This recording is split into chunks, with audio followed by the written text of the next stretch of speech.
He's a former member of the Israeli Knesset named Moshe Feingold. He is on Israeli TV. I mean, can you imagine if anybody said anything remotely like this on American television about Israelis?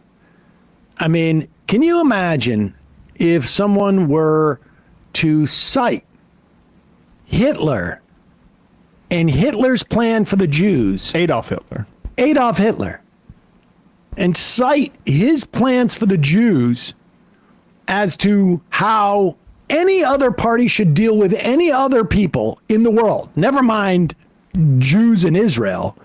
But apparently on Israeli television, it's okay to cite Hitler and Hitler's plans as long as you're talking about Palestinians.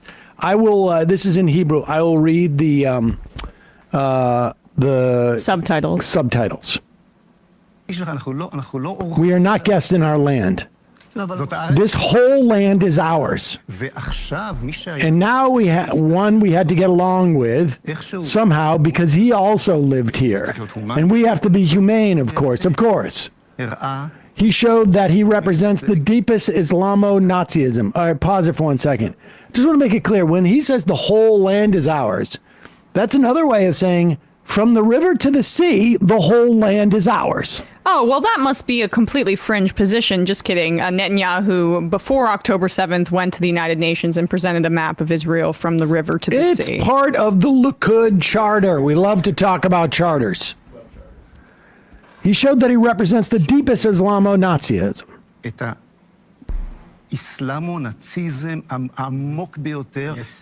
As we don't understand, as it is clear to us, that we can't live. How did Hitler, may his, go back. Sorry. Pause it. How did Hitler say, may his name be erased? How did Hitler, may his name be erased? And of course, one of the ways to erase Hitler's name is to not invoke him with your plans positively for the Palestinians. How did Hitler, may his name be erased, once say, I can't live in this world if there's one Jew left in it. We will not be able to live in this land if one such Islamo-Nazi is left in Gaza. And not before we return to Gaza and turn it into Hebrew Gaza. And then they ask him, stop, go back. Do you want to turn it into Hebrew Gaza? Now let's be clear. Unless you think there are 2 million Islamo-Nazis in Gaza, how else do you anticipate turning it into Hebrew Gaza? And when you cite Hitler, I can't live if they're knowing that there is one Jew living in the world. That's the way we should be. And he says with Islamo-Nazis, but I mean, that's what he thinks Palestinians are. How are they the Nazis when I'm citing Hitler's plans positively? Islamo-Nazi is like Judeo-Bolshevik. Go ahead. They ask him, do you want to turn Gaza into Hebrew Gaza? Unequivocally, yes. Because if not, if Gaza won't turn into Jaffa will turn into Gaza. That's, friends, that's the story. And then they sort of like all crosstalk. Yeah. So, I mean, like, there's been some pushback to comparing the, I guess, intentions of the Israeli government to Nazis and other extreme far-right exterminationist parties throughout history. And let's just be clear, that should not, there's no reason that should be, I think, in any way controversial, because I think it underscores the urgency of trying to stop this genocide in this moment. We can't allow it to become a Holocaust. It is a genocide. A Holocaust is an effort to exterminate an entire population. You see someone there who I guess is no longer a member of the Knesset, but he had previously been. Yeah, he was, but he's and he had left Likud for a more far right party in Israel, but he had represented Likud in the Knesset when he was there. This is not a YouTube show. Right. That he's on. Yeah. Israeli TV channel. This isn't like, Nick Fuentes Presents or whatever it is. I mean, this is a guy who has to go back in history and cite Hitler to express the plans that he has for Gaza. And the people in the studio don't flip the desk over. It's un-effing believable. May Hitler's name be erased, but let his plans, Let his I don't words. know, maybe we can copy from some of his work. I mean, that's, it is, like, there is, I don't know how anybody could refute that interpretation. I don't know how anybody could say that that isn't indicative of a genocidal intent.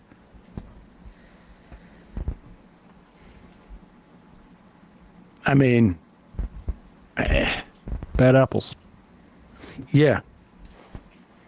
Yeah, you could tell by how they were all just like, wait, what? What did you just cite? No, not a single person said that. They were just like, wait a second. You mean we've got to Israelify Gaza? We've got to reoccupy in such a way that it becomes Hebrew Gaza? Here is a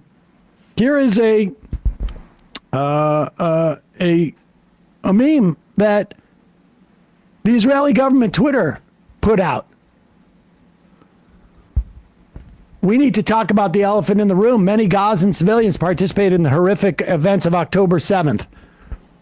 By many, the highest number I've heard of people that came into broke through the fence was somewhere around 4,500.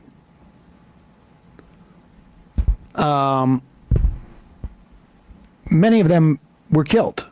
Something like, I think, 3,000 of them were killed ultimately in Israel. There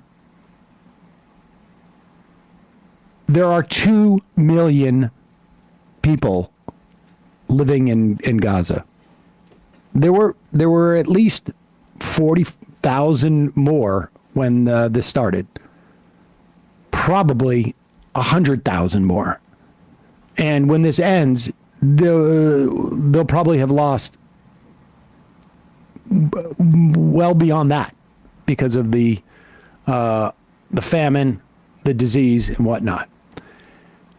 It is reported that Gazan civilians held Israeli captive in their homes. It was reported by Israel.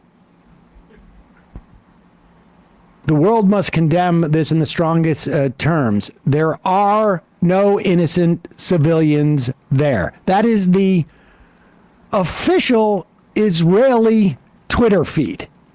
There are no innocent civilians there. In other words, we can kill everybody. And in other words, what do you mean minimize civilian casualties, which we said we would do? Like, there's nothing to minimize. We'll minimize civilian casualties.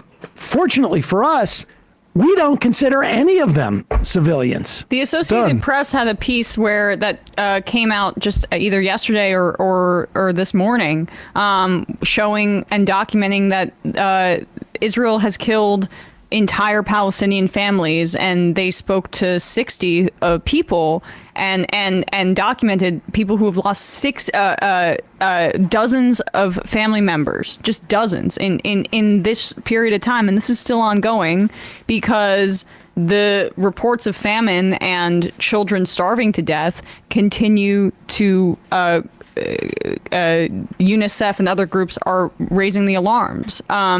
And the health effects of this kind of starvation, even if this were to end tomorrow, would kill probably thousands more at this point. So believe them when they say they're genocidal. Hey, folks, don't forget to hit the subscribe button and check out our daily show. We do it every day at 12 p.m. Eastern for about 2.5 hours. We even take phone calls. You should check that out.